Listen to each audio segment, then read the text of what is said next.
Folks, welcome back to the channel. My name's Chris and I do tech videos and DIY projects on this channel. Today's video we are gonna start, which was actually started a while ago. This is my master bathroom, which is a 1992, and it looks 1992. We got wood, wallpaper, acoustic, ceiling here we're gonna get rid of, old fan, I mean the shower inlet, it's just old, and you know, that is actually a jacuzzi tub, but it's older as well. We got vinyl, we got wood on the bottom, we got wallpaper, we got wood rack, towel racks. So we're gonna do this up, and we're gonna do this up right. So definitely stay tuned for the whole entire series. So we're gonna put on a fresh door. Let's get into the demo. I purchased this home a little while ago, and we are going to be remodeling the entire thing, including exterior with landscape. So definitely subscribe to see a huge transformation. And if you haven't already watched the videos from my master bedroom remodel, definitely look at my channel. Those videos are already up. We did luxury vinyl flooring, smart LED pot lights, custom closet, custom LED slat wall, and accent wall, as well as some beautiful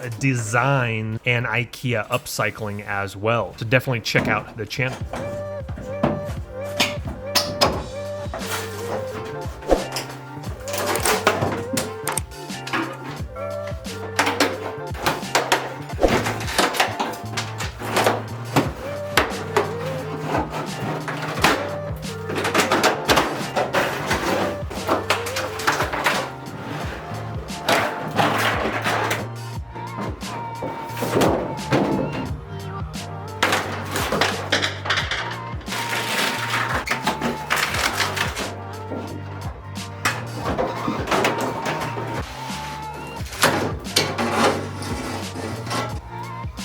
Now here I am removing the old fan. Definitely go to the breaker box and be safe. Turn off your electricity.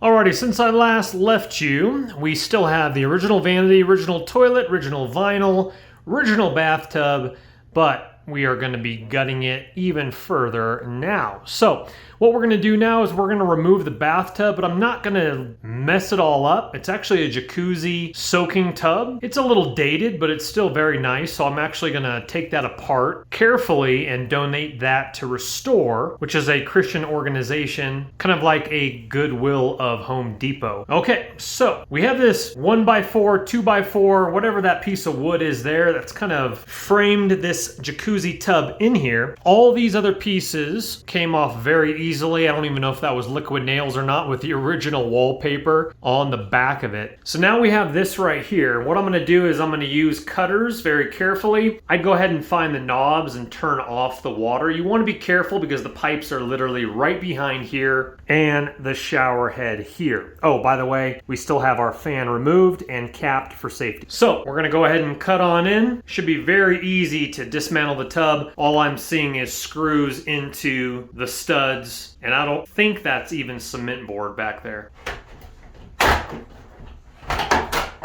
Whatever this was, I don't think this was liquid nails. It was way too easy to bring up. And again, I don't think that might be the original cement wall. That might be cement wall, but I think it's actually just sheetrock back there. All right, middle section down. I'm gonna work around the valves here. Also, I'm gonna switch my mask. This is a really good 3M mask with filters right here. And what I like about it is if you're using safety glasses or glasses for eye protection, this mask does not fog up as long as you're wearing it correctly and nice and snug. I'll have this linked in the description box right below the video, as with some of the tools I'm using. All right, this particular tub faucet just screwed off counterclockwise, but double check yours before you yank it off. I need to actually find the cutoff valve to the water. I haven't found that quite yet. There is an access panel behind this, but the valves are not there and the water is pressurized, so we need to turn that off before we move forward. Now there is is mold here, as we can see, and it actually looks like there's just like a very slight drip right here. So what we're gonna have to do is we're gonna have to cut out this piece of drywall. It doesn't look very bad on the back. Let's go around to the service panel in the master bedroom. So I believe the previous owner put a service panel in behind the tub. This is the master bedroom. I'm gonna have to figure out how to make that look a little bit nicer than just a piece of wood screwed in. Obviously the master bedroom is completely under remodel as well, so make sure you're subscribed to the channel for that. Here's the back side here. So what's good is it doesn't look very bad at all,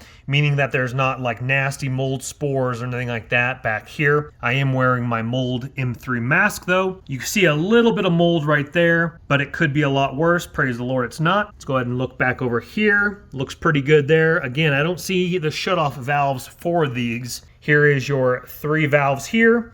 Going down, need to find where that leads to. And then my shower head access point is up there. This makes it very beneficial, especially we are going to be doing tile. So once again, I'm going to use my dry wall knife and I'm going to cut out that whole entire section, cement board for that matter. All right, here's a little pro tip for you here. If you don't have a helping hand on the other side of the wall in your access point and it's not coming off, I use channel locks, and the channel locks, as they rotated, it got stuck on the ceiling.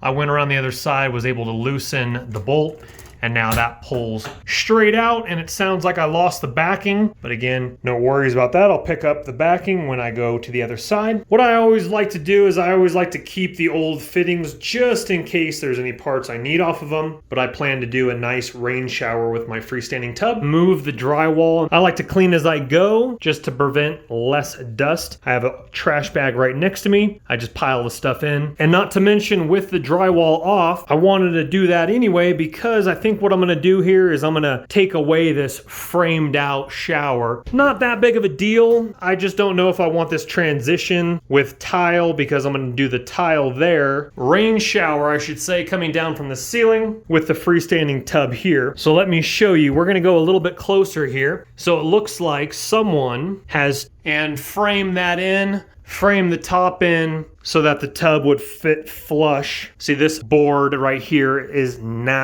was not there. So again, no insulation here. We're gonna clean all that up. A few little webs there.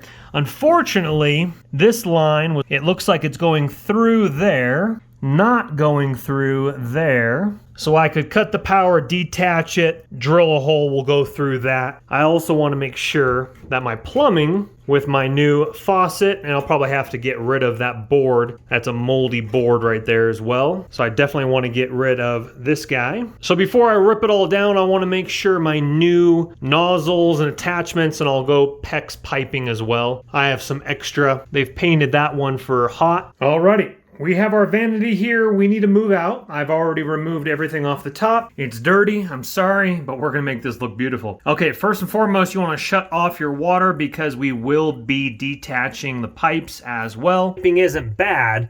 What's bad is these really chintzy plastic things here. So we're going to redo all this when we put in our new vanity with better PEX piping, better connectors. They're not very expensive and you don't want to skimp. You do not want a water leak. Spend the $6 on some new valve. So I'm going to start unscrewing some bolts, removing it from the wall. This is going to be the hardest part of the bathroom in my opinion. This or the window I'm going to put right there. But I need to put that furnace register underneath the vanity. It's a horrible placement for a register. Washing your hands, water can go down there, mud from your shoes. It's just a real bad place. Not to mention it's going to look really bad if you have this beautiful hexagon tile and then all of a sudden you just have this register like right in the main focal point. So we need to move that underneath. All right, let's take a look at the progress. Unfortunately, I was not able to save the vanity.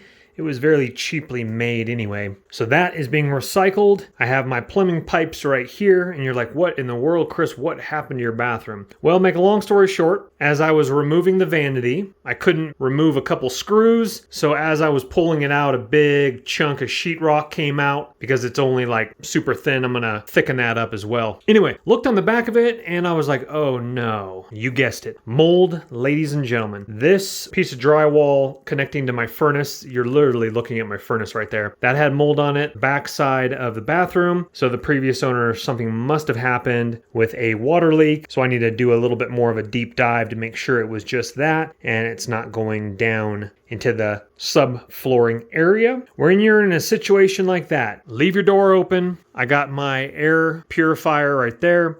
I'm also wearing my really high-end 3M mask with 2097 filters. Don't mess around with mold and your respiratory system, please. I then put everything in bags and it's all outside ready to be thrown away. Okay, now we're coming to the portion of the toilet. I need to remove the toilet because I also need to check this piece of sheetrock over here by the bathtub to make sure there's no mold on that. I also removed a couple small little framing pieces right here. As you can see, I cut them in half. And you're like, Chris, why'd you cut them in half? The reason being is they're not load bearing, and what I'll do is I'll just slip another one right next to it going all the way from the floor, and I'll put like a little small piece of wood down there and we'll frame it in properly once again. But that had mold on it, so I was just like, you know what, I'm gonna cut it in half, pull it, get out of there. See, here's a little bit right here as well. If I don't pull this piece of wood, I have special mold spray I'll spray on there. All right, so for the toilet, I have the screws down here undone, quarter turn or completely turn off your water to your toilet. Flush it so that when you disconnect plumbing pipe,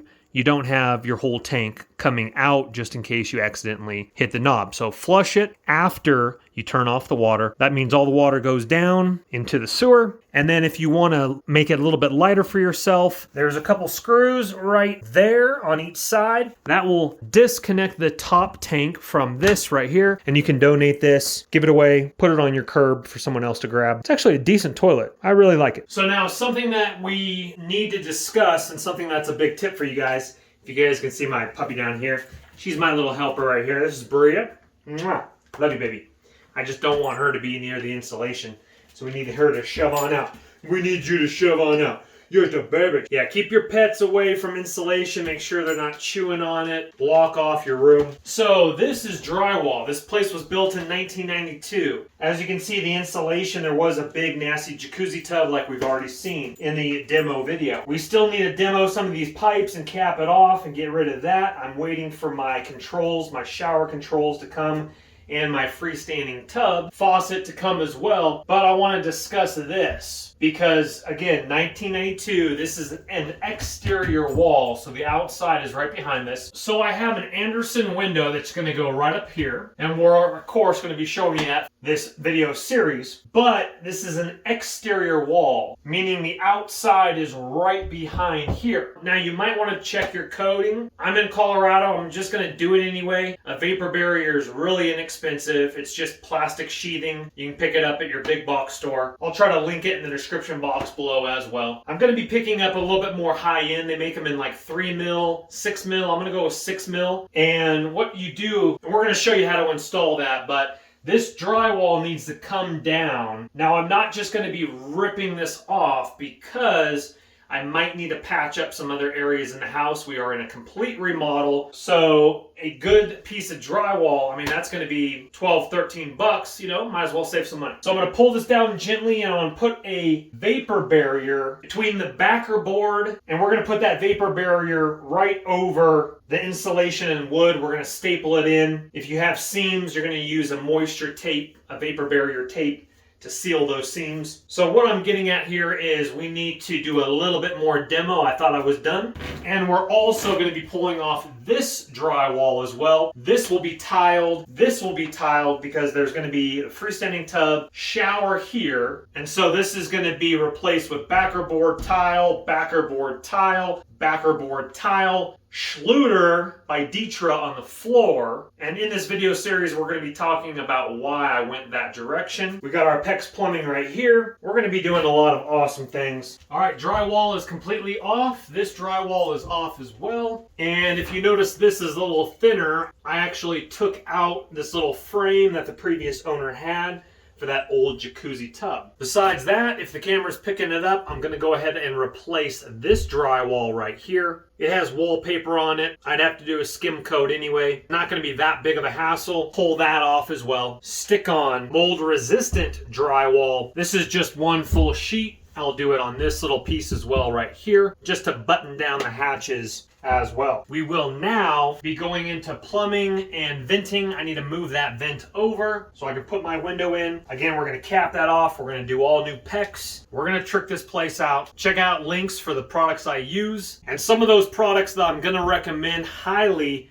is a good mask for dust and potential mold. I ran into both. These are 2097 3M filters, beautiful filters and a 3M mask. I'll link it below. And also, please wear eye protection and gloves. I flicked a piece of drywall straight into my eye protection. Glad I had eye protection on. Now, once you are done with demo, make sure, again, with your mask on and gloves, pull back that insulation and check for mold down below, up above, and even down the sides, the cracks. If any rain came in and you can't see it. Again, right behind that insulation is my exterior wall. And as you're pulling off the drywall, flip it around and see if there's any mold. If there's mold, then you might want to call a professional in. I just was very careful using my mask and gloves, not creating a bunch of nasty dust, and threw it straight away. But take precautions if you're not comfortable with that. And that was not here, that was actually behind the sink, if I've already mentioned it in the video. And then also make sure you shop vac down below. I got drywall dust down there that I need to shop back up. Clean that up. If the installers did kind of a shoddy job, you might want to get some more insulation, fill it in a little bit more, especially if you feel a little drafty in here or something like that. That's optional, up to you. So make sure you are subscribed. Thank you guys so much for watching this video. We'll see you on the next video. Don't let the party stop, guys. Hit one of these videos, continue to watch, and we'll see you soon.